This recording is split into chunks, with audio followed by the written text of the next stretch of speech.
The 36 Lessons of Vivec, Sermon 6. You have discovered the 6th sermon of Vivec, which was hidden in the words that came next to the Hortator. There is an eon within itself that, when unraveled, becomes the first sentence of the world. Mephala and Azura are the twin gates of tradition, and Boethia is the secret flame.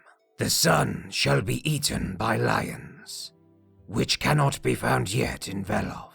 6 are the vests and garments worn by the superstitions of men. Proceed only with the simplest terms, for all others are enemies and will confuse you. 6 are the formulas to heaven by violence, one that you have learned by studying these words. The Father is a machine and the mouth of a machine. His only mystery is an invitation to elaborate further. The Mother is active and clawed like a Nyx hound, yet she is the holiest of those that reclaim their days. The Son is myself, Vec, and I am unto 3, 6, 9, and the rest that come after, glorious and sympathetic, without borders, utmost in the perfections of this world and the others. Sword and symbol, pale like gold. There is a 4th kind of philosophy that uses nothing but disbelief. For by the sword I mean the sensible, by the word I mean the dead. I am Vec, your protector and the protector of Red Mountain, until the end of days, which are numbered 3,333. Below me is the savage, which we needed to remove ourselves from the Ultima. Above me is a challenge, which bathes itself in fire and the essence of a god. Through me you are desired, unlike the prophets that have borne your name before. 6 are the walking ways, from enigma to enemy to teacher. Boethia and Azura are the principles of the universal plot, which is begetting, which is creation, and Mephala makes of it an art form. For by the sword I mean the first night, for by the word I mean the dead. There will be a splendor in your name when it is said to be true. 6 are the guardians of Veloth, 3 before, and they are born again, and they will test you until you have the proper tendencies of the hero. There is a world that is sleeping, and you must guard against it. For by the sword, I mean the dual nature. For by the word, I mean animal life. For by the sword, I mean preceded by a sigh. For by the word, I mean preceded by a wolf. The ending of the words is ALMSIVI. Sermon 7. As the caravan of Nerevar now made for the capital of Veloth, anon Almalexia, there came great rumblings from the oblivion. A duke among scamps wandered into the House of Troubles, pausing before each scripture door to pay his respects, until finally he was met by the major domo of Mehrunes Dagon. The Duke of Scamps said, I was summoned by Lord Dagon, master of the foul waters and fire, and I have brought the penance of my 7 legions. The major domo, whose head was a bubble of foul water and fire, bowed low, so that the head of the Duke of Scamps became enclosed in his own. He saw the first pennant, which commanded a legion of grim warriors who could die at least twice. He saw the second pennant, which commanded a legion of winged bulls and the Emperor of Color that rode upon each. He saw the third pennant, which commanded a legion of inverted gorgons, great snakes whose scales were the faces of men. He saw the 4th pennant, which commanded a legion of double-crossed lovers. He saw the 5th pennant, which commanded a legion of jumping wounds, looking to hop onto a victim. He saw the 6th pennant, which commanded a legion of abridged planets. He saw the seventh pennant, which commanded a legion of armored winning moves. To which the major domo said, Juk Kuota, your legions, while mighty, are not enough to destroy Nerevar or the Triune Way. Look upon the Hortator and see the wisdom he takes to wife. And they looked into the middle world and saw, evaporating in a throng of thunder, of red war and chitin men, were destines taken further from our ways. The heat that we have wanted, and pray they still remember, were destines clove the distance, glad in the golden east that we saw it now. Instead of the war and repair, of the oblivious fracture, a curse on the Hortator, and 2 more on his hands. And the Duke of Scamps saw the palms of the Hortator, upon which the egg had written these words of power. Gartok, Padhome, Gartok, Padhome. The ending of the words is ALMSIVI. Sermon 8. And presently, Nerevar and Vivec were within sight of the capital, and the 4 corners of the House of Troubles knew that it was not time to contest them. The caravan musicians made a great song of entrance, and the 11 gates of the morning hold were thrown wide. Iam was accompanied by her husband's state, a flickering image that was channeled to her ever-changing female need. Around her were the shouts, a guild now forgotten, who carried with them the whims of the people, for the Velothi then were still mostly good at heart. The shouts were the councillors of Iam and the country, though they sometimes quarreled and needed Set to ring them into usefulness. Iam approached Nerevar, who was by now adorned in the flags of House Indoril.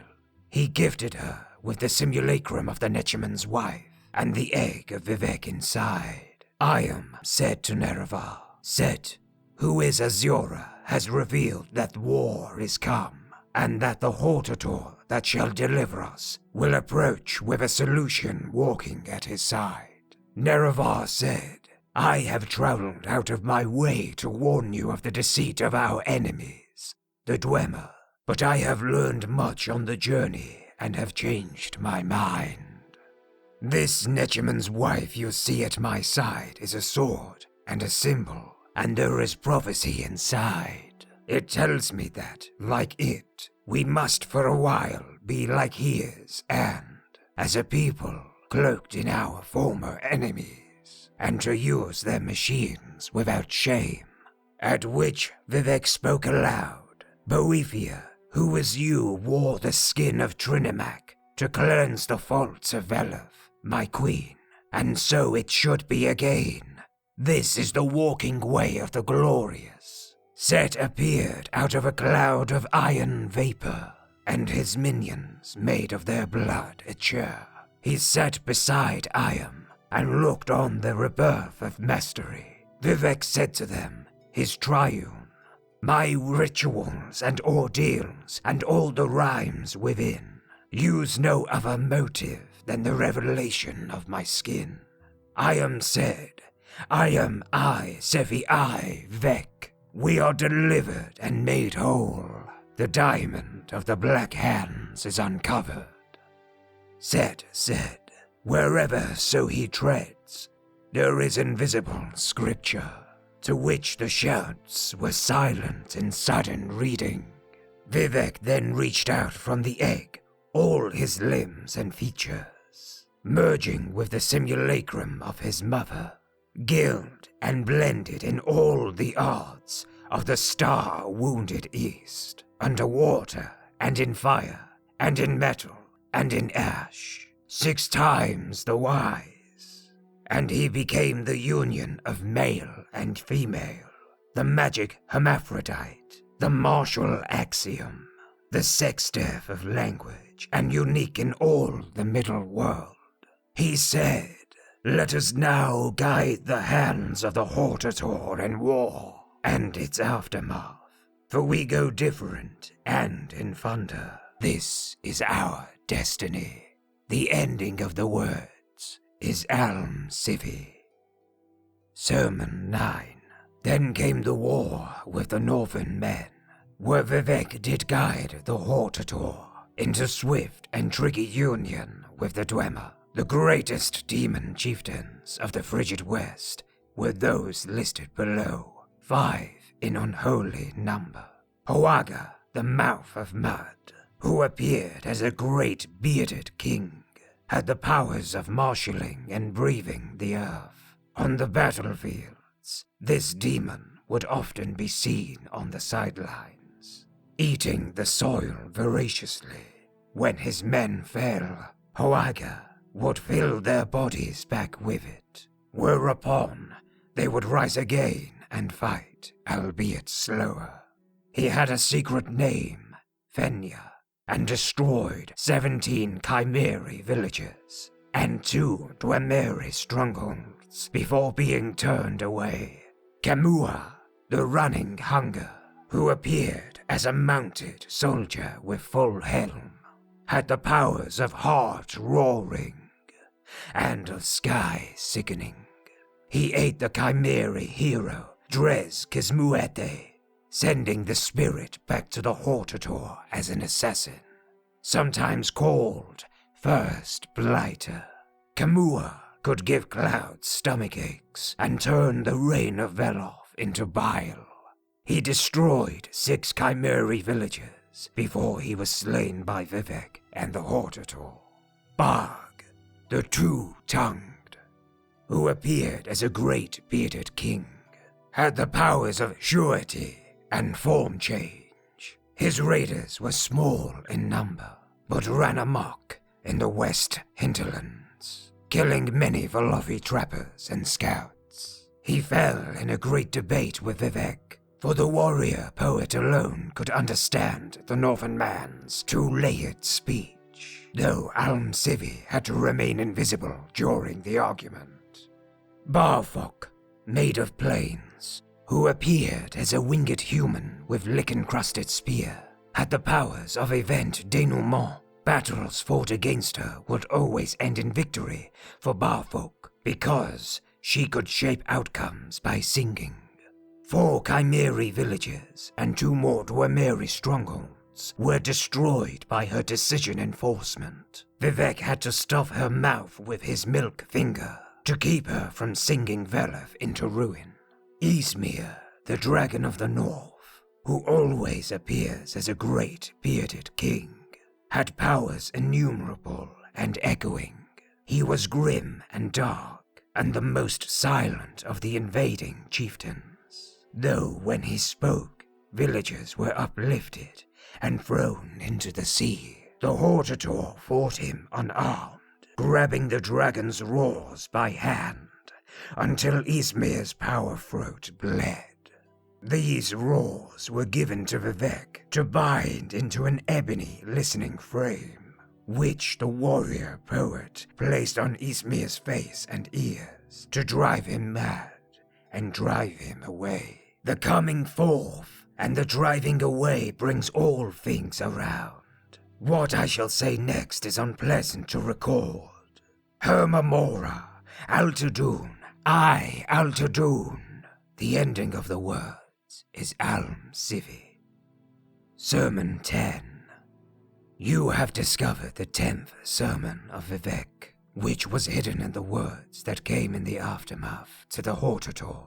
The evoker shall raise his left hand, empty and open, to indicate he needs no weapons of his own. The coming forth is always hidden, so the evoker is always invisible or, better, in the skin of his enemies. The eyelid of the kingdom shall fill 36 folios, but the eye shall read the world. By this the Hortator needs me to understand. The sword is an impatient signature. Write no contracts on the dead. Vivec says unto the Hortator, remember the words of Boethia. we pledge ourselves to you, the frame maker, the scarab, a world for us to love you in, a cloak of dirt to cherish, betrayed by your ancestors when you are not even looking. Hoary Magnus and his ventured opinions cannot sway the understated, a trick worthy of the always satisfied, a short season of towers, a rundown absolution. And what is this? What is this but fire under your eyelid? Shift ye in your skin.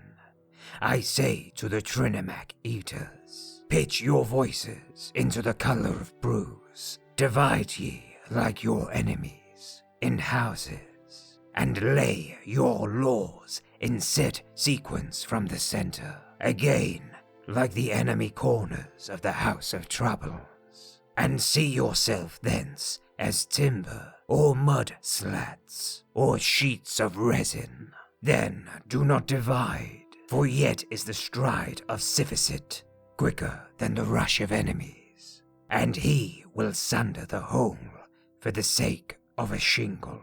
For we go different and in thunder. Sifficit is the start of all true houses, built against stasis and lazy slaves. Turn from your predilections, broken like false maps. Move and move like this. Quicken against false fathers, mothers left in corners, weeping for glass and rain. Stasis asks merely for nothing, for itself which is nothing, as you were in the 8 everlasting imperfections. Vivec says unto the Hortator, remember the words of Vivec. Understand that Sifficit still travels. Vivec says unto the Hortator, remember the words of Vivec, in a phosphorescent mirror of the sky. Vivec says unto the Hortator, remember the words of Vivec, drowned and smiling. Vivec says unto the Hortator, remember the words of Vivec, intermittent hopes enough. Vivec says unto the Hortator, remember the words of Vivec, to answer all the things. Vivec says unto the Hortator, remember the words of Vivec, not yet queried. The ending of the words is ALMSIVI.